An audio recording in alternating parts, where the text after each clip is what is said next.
Hello students, in this session you are going to learn chapter 7 Python functions part 3. Contents of this session are anonymous functions and built-in and mathematical functions. First, anonymous function. Anonymous function is a function that is defined without a name.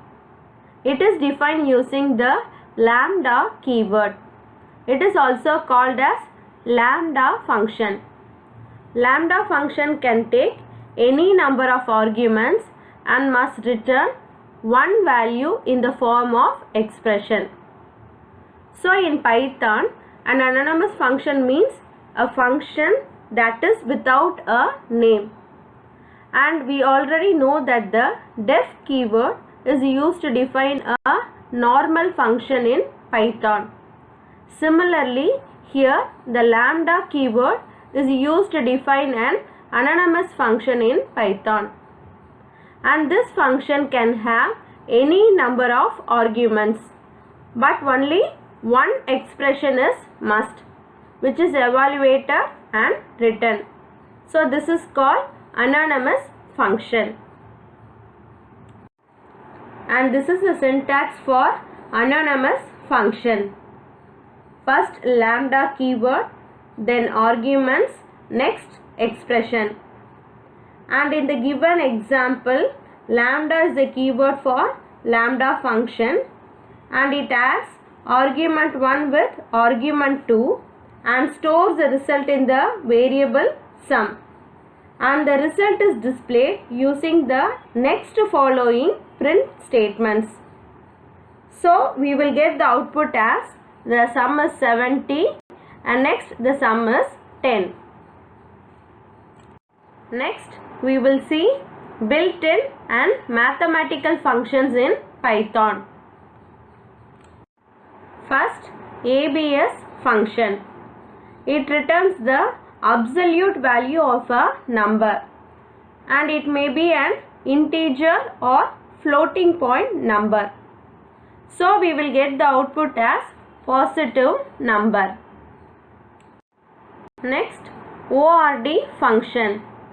This function returns the ASCII value for the given Unicode character. So the ASCII value for small a is 97 and capital A is 65. So we will get this as output. Next, CHR function. This function returns the Unicode character for the given ASCII value. That is, this function is the inverse of ORD function. So we get the Unicode value capital A and small a for the value 65 and 97 in the output. Next, bin function. The bin function returns the binary version of a specified integer. And here the result will always start with the prefix 0b.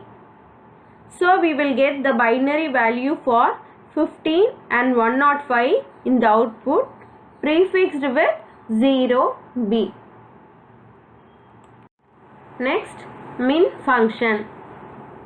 It returns the minimum value in a list. So this function returns the smallest value from the given list. And here we had given the number 2468 and in that the smallest number is 2. So we will get that number as an output. Next, max function. This function returns the maximum value in a list. So it will return the largest number from the given list. And here we had given the number 2, 4, 6 and 8 and in that the largest number is 8. So we will get that number as an output. Next, sum function. It returns the sum of values in a list. So it will add all the numbers in the list. So we will get the output as 8. Next, format function. This function returns the output based on the given format. That is, it may be in binary or in octal or in fixed point notation. Here we are getting the output in binary format. Next, round off function. This function returns the nearest integer to its input. So the number 10.8 is rounded to 11 and next 5.5 is rounded to 6 in the output. Next, today's assignment question is, what is lambda function? So with this I conclude our class today. Thank you.